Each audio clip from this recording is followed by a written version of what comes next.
I did see one that I thought was a pretty good question. That was what type of filters they are, if they're minimum phase or linear, or if there's analog, and if there are multiple ones, or is there a way to switch between the?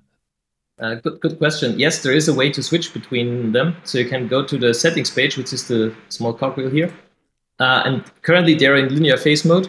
And they're linear phase, and there is a processing latency due to the linear phase mode.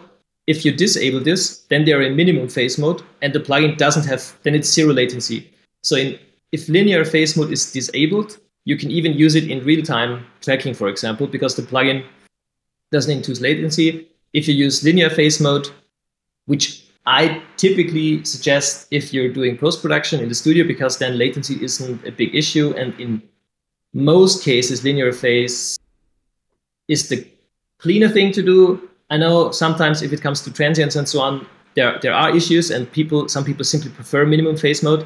That's why you can even set a default. So if you disable this, then every new instance will be opened in minimum phase mode. If you enable it, every new instance will be initialized with linear phase mode. Brilliant.